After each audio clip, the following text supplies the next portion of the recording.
Hi, everyone. Thank you for having me tonight. Use that microphone as well. Need both. Both? Okay. Yes, sorry. Better? I'm going to switch. Right. I'd like to introduce myself. So my name is Joumana. I'm a design director at Frog. I currently lead the creative and design craft. I've been in GCC for the past 10 years. I worked across different industries. And today I just want to share with you my experience of how we can build products that stay relevant. I think you all would share my experience that when we were at university getting our bachelor degree, we were kind of given a promise. We were told that as designers, we're going to go there and change the world. But as soon as we went into the actual workforce, this dream kind of crashed. We were able to see how industries operate, how designers are perceived, and what people actually consider us to be able to do. Now, for outsiders looking in, we're often devalued. They don't really understand the capabilities that designers can bring to the table. And that doesn't really serve us at all. We never get a seat on the table, and we never get a chance to kind of shine. We haven't done ourselves much justice. We have demystified design as a principle. We made the frameworks much simpler for everyone to be able to digest and understand. And with that, everyone thought that, well, they can be designers. And this happened in the wave of design thinking. When you saw all of the books, all of the service design books, all of those different frameworks come out, and you see a lot of people being able to adopt them. However, the outcomes were not that great. We're kind of seeing the same thing happen now in the age of AI, where everyone is coming up to us saying, I just vibe coded an app. It's great. Why can't you do it in half the time? And the reality is there's so much in the background of what a designer does in order to reach the outcome that we do. Becoming a designer is not something that happens overnight. You need a lot of rigor. You need to repeat the same exercise multiple times. It's all about the experience. And this is what a lot of people don't understand. Now, there is a bright side to this. As I said, and as mentioned, designers are really good at finding meaning in noise. It means it's all about structured thinking, navigating the unknown, working in ambiguity. And with this new day and age, with AI coming in, and the complexity of building for AI, and looking at multiple different interfaces and data models, designers can finally take their seat at the table. Designers, as I said, thrive in complexity, and we can shape noise. So that means we are able to design for multi-modes. Now, as designers, we're always limited by those around us in our ecosystem. This is too hard to execute, there is no time, try to work faster. The reality is that now with AI, all of these issues are kind of removed. Now, if a developer comes to you and they say, cannot be built, you just give them the code. But what does that mean for us to design really powerful tools for AI? There are some principles that we should not park. We should always think and understand that AI is not replacing a human being. It is only supporting and assisting. The human in the loop is really important, especially within this phase. We used to design more linear trajectories or experiences. Now we have to think of signature moments because the experience is no longer linear. It's no longer a user clicking 5 or 6 steps. It's more about what is the state of mind they're in and what type of prompt or need might they need. And most importantly, reflecting back on removing all of the different constraints, when you're designing, it's really important to set the right foundation when you're designing for AI. Does your DLS scale? Is your features properly defined? Do you really understand the emotional standpoint of your user? Now, at Frog, we have been trying to experiment in different ways to build our products and kind of speed up the process.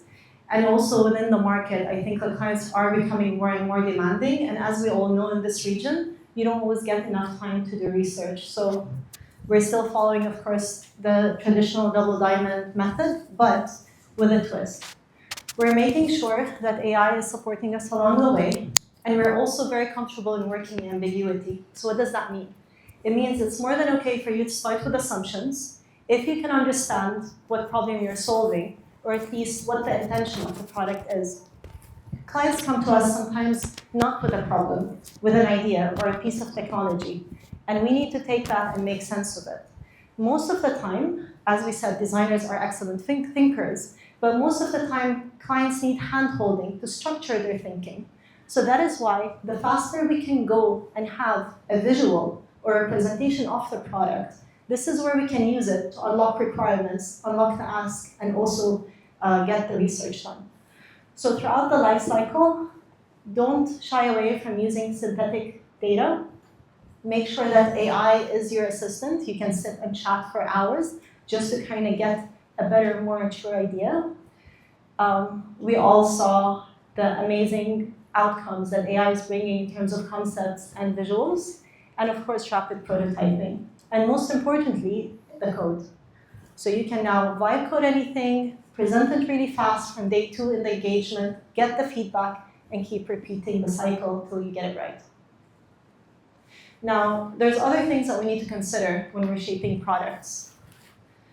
And to understand what those are, we can just simply look around us. The market is oversaturated with products. There are super apps everywhere, and they're all trying to compete. They all kind of do the same thing, and even if they don't, the way that they compete is by slashing prices, giving offers, and setting some sort of promises that are impossible. I will deliver your burger in the next 5 minutes. But it's training, so how can you achieve that? We see a lot of accidents on the street. They're not really taking into consideration all of the requirements. Whenever you're designing a product, you need to be able to think of the whole system, not just the online, also the offline. Most of the businesses, they throw money at the problem, they try to digitalize everything, and they don't take all of the different aspects in consideration. So make sure that you understand what the core features of your product is, prioritize that, make sure you understand the user's problem and the behavior you're trying to change, and all the gimmicky features can be set aside. I was contemplating if I bring my birthday cake again into the mix, but it happened again 2 days ago, so I thought, yes, I will. What happens when you don't take the full experience end-to-end, the online and offline aspects in consideration? This happens. My friends ordered my birthday cake. It was delivered in a very good time. The cake tasted wonderful, but it was handed to us upside down.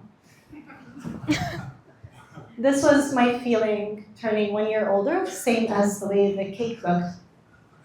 So what broke here? The app works, but they forgot that most of the food could be fragile, and the way that the driver is carrying it, maybe the package is not that great, so he ended up flipping it. Now, yes, they did refund us, but it was such a critical moment and day for us that we're never going to forget it, nor would you, hopefully. I'll let it put it here.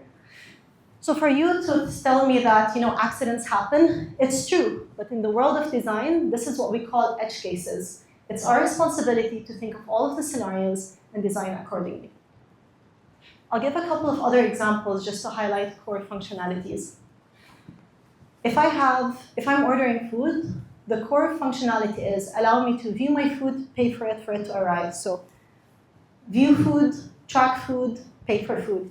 If the payment method is declined and I don't have an option to pay in a different way, then the whole experience is broken. If I have a laundry service which is fully digitalized, and this is kind of a forgetful zone sort of app, I shouldn't have my notifications on. If anything is rejected and there's no way for anyone to call me to know, my whole week is kind of messed up because they'll just return all of my clothes. And lastly, this is a personal experience of mine. I travel a lot and spend times in hotels because of work. And there was this particular hotel that every day I come back from work, I turn it on, and I see the fire drill. It was the most depressing week of my life, and I never went back there. Very simple. The whole experience of the hotel was great, but that one moment of switching on a TV and having a fire drill on repeat kind of messed things up. Okay. So let's recap things. Whenever you're designing for a product, you need to understand what your direct competitors are doing. However, it's all about the experiences your user is exposed to. So it's important to understand the experiential aspect. Once you nail those two, then now you can be a pioneer and define new trends. I won't sit a lot on this one, but this is an example of a gas station in UAE. They kind of understood empathy and the importance of putting human first. They put booths for their workers, so we wouldn't feel for them to kind of have a better, healthy day-to-day job, but at the same time, people won't feel bad about filling gas, having them fill gas for them in the heat. And they also worked a lot on getting the coffee right, because they understood one of the key behaviors people do every morning is drive for coffee. And those were significant changes that really boosted their business. So whenever you're designing, keep this in mind. How well do I know my user? Do I really understand the habits that they have? Because if I want my app to work, the habit needs to be integrated. So the app needs to be integrated into the actual habit. First, you understand their routine. You understand how to nudge them. You make sure that that experience is very, very rewarding, because that's where you move yourself from a forgettable zone to a habitual zone. And then they discover real value and they'll keep coming back. So, did I make it on time? Yes. All right.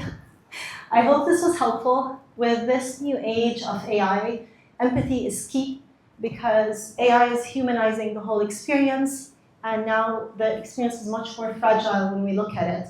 There's less room for error. That's why think of your customer, think of what the business needs, and just make sure that all of the principles are considered. Thank you so much.